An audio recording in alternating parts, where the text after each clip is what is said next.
I don't believe that we have to do this thing called life by ourselves. I knew very early on that I was going to have to get around some like-minded people to keep my dream alive.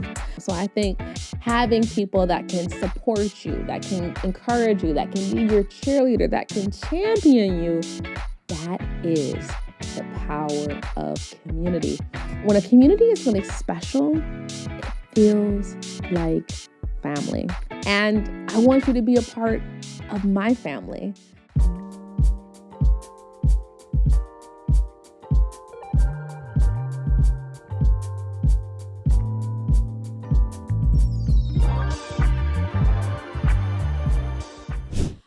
Welcome to the Finally Healed podcast, where we prioritize mental health, self-care, and embracing our healing journey together.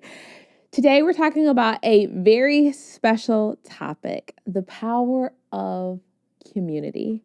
And I just want to start by thanking you for being a part of this community. I feel like we have all connected over the last few months with this podcast, and being a part of such a special group of women that watch these episodes every week. I appreciate all of you for commenting in the chat and connecting.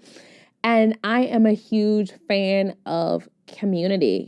I don't believe that we have to do this thing called life by ourselves, even though so much of our life is on social media. But I really believe that when we're able to connect, when we're able to network, when we're able to get offline and be on even Zooms and virtually hang out or hang out in person, I think that is so vital to our success and so vital to our mental health. And so today we're going to be talking about the power of community and why it is so important. So I think there's three main things to think about when you think about community. The first one is support. There are so many times where you might look at your family and friends and you try to share with them your goals, your dreams, and your visions. And they look at you like, girl, I don't know how you're going to do all of that, because they've never seen it done before. And one of the saddest things is to tell your big vision to someone that has a small mind. And so I knew very early on that I was going to have to get around some like-minded people to keep my dreams alive. I believe that God gives us these big dreams, places us on our heart, and that we have to protect it at all costs. And sometimes we have to protect it from the people that love us, because when God gave us that vision, it was for us to see, not for anyone else. And that's why it can be so challenging when you're trying to share your excitement with people and share your big dreams and your big goals, and they don't meet you with that level of excitement. That can be heartbreaking. And so I realized as an adult that I get to choose the family that I desire to be with as an adult. And I think that is vital. So I think having people that can support you, that can encourage you, that can be your cheerleader, that can champion you is vital. Next up is accountability. Trying to figure this thing out called life by ourselves is hard, and trying to keep ourselves accountable can be challenging if we can be honest. A lot of us don't really struggle with creating dreams, creating vision, creating desires, right? Like, we know how to do that. But it's the accountability, it's the consistency, it's the discipline that's a structure. And when I got around people that were checking in on me, like, you said you were going to do this, why aren't you doing it? Like, that really helped. Now, there was a season where I was trying to use, my husband as my accountability partner, my mom as my accountability partner. And what I realized about family, y'all, is they give you about 1 or 2 times to mess up, and then they are not going to keep you accountable no longer. They like, we did our job. You should have did what you were supposed to do. So I realized that I had to keep coaches, mentors, trainers around me and actually pay them, like actually invest in it, so that they would see it as a job and they would take it serious. And some of the biggest areas of growth I've had in my life is when I surrounded myself by the right people.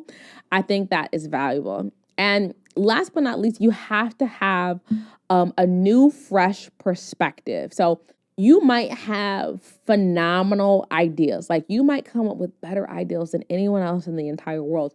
But if you don't know how to structure those ideas, if you don't know how to create action plan for those ideas, a lot of those ideas will not come to pass.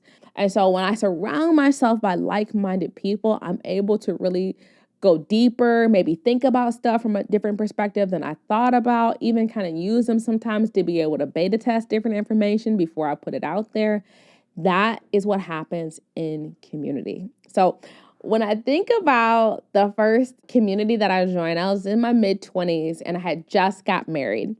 And I was supposed to just go to this conference, right? Like I convinced my husband that I was going to go to this conference with my mom. Y'all, I ended up calling in the hallway, telling my very new husband that we were not about to get this house that we wanted, that I was going to join this community. For a minute, he thought I was crazy. But because he wasn't in the room, like that's the hardest thing about wanting to join a community or wanting to be connected with something. And then you try to tell your partner, but they weren't there, right? And so I'm trying to tell him everything I experienced. This is the best time of my life and like all of this stuff. He's just like, what? Like, I don't get it. But the last thing he said was vital. He said, if you believe that being a part of this community will change your life, change your business, enhance our marriage, then you have my blessing. That's why it's so important to have significant others that are going to support you, that are going to encourage you, and at the end of the day, give you their blessing to invest in yourself and invest in the things that are important to you. And honestly, as a professional speaker and as a coach, I was told this quote very long time ago that, it's hard to ask for a certain amount of money from a potential client if you've never invested that money. And that was something that I never forgot. And it is so true. And I remember when I was a part of this community, I feel like if you're going to be in community, you should do the most, right? So there's two different types of people. One are just like, hey, I'm happy to be there. And that's fine. But the way that my personality is wired, I am team doing the most anyways. So I was showing up on all of the calls, coming in early, helping, supporting, doing the most.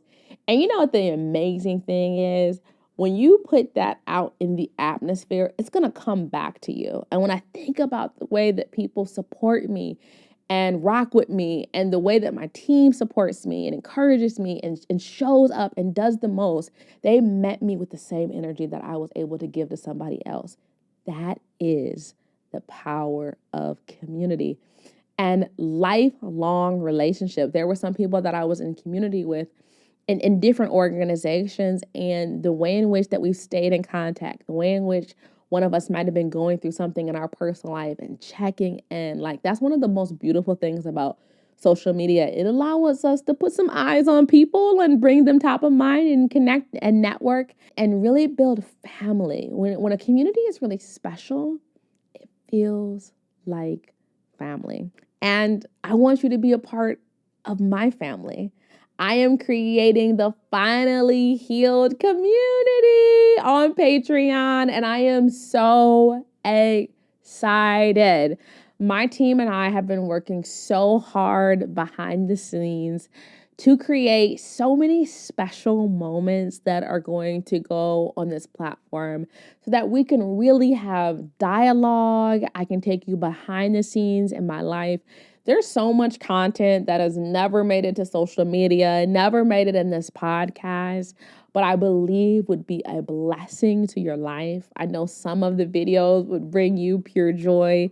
Others would motivate you to really go after everything that life has for you. So we're looking forward to putting that, giving you access to early releases of podcasts, maybe even some special episodes specifically for our Patreon family. And one thing that I want to do that I haven't seen any other communities do is I want to create some resources for you, like actually break down the episodes in a way that's very actionable. So after you watch the episode, you know exactly what to do next as a result, how to apply it to your life, and then us have some meetups in the future. So just big picture, but I am super excited. We're going to have some information in the show notes about it, but I think it's going to be an absolute blessing. My desire when I came up with the concept of Finally Healed was getting a group of phenomenal women together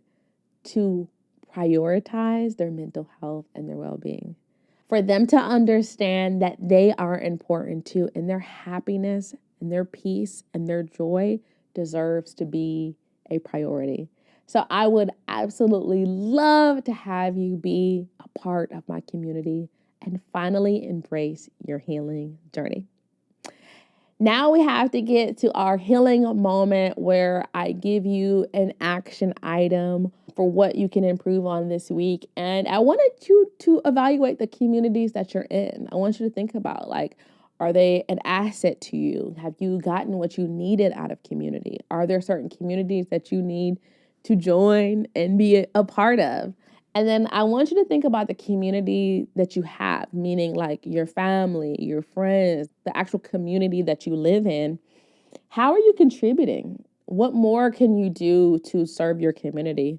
This last year, I've gone a lot deeper with the community that I live in, being a part of the Chamber of Commerce, connecting with their schools, giving back, showing up to local events. There's so much value in our local communities that we don't really give it as much credit as we should. I have been really big on shopping local, dining local, and supporting these local businesses because I know it makes a difference. We choose what communities that we live in. So I think it's important to be able to support them, like financially support the communities. Like you could go to a big chain, but why not go to a smaller restaurant? Like you could go to a big chain to get, your coffee or your tea. Why not go to a smaller coffee shop, So there's so many ways in which we can support our local community as well. I just want to say, as we are closing out, this is our last episode of season 1 of the Finally Healed podcast with Jessica Lundy, and it has been an absolute honor. I'm so grateful. I read all of the comments. I actually interact. It's not my team. It's actually me responding to all the comments. I appreciate everyone who's watched, shared, listened. And we have some exciting things on the horizon for 2025. So make sure you stay tuned. This has been another episode of the Finally Healed podcast. If you enjoyed this episode, please share it with a friend. If there's any episodes you haven't seen yet, make sure you binge watch them and give us a 5-star rating.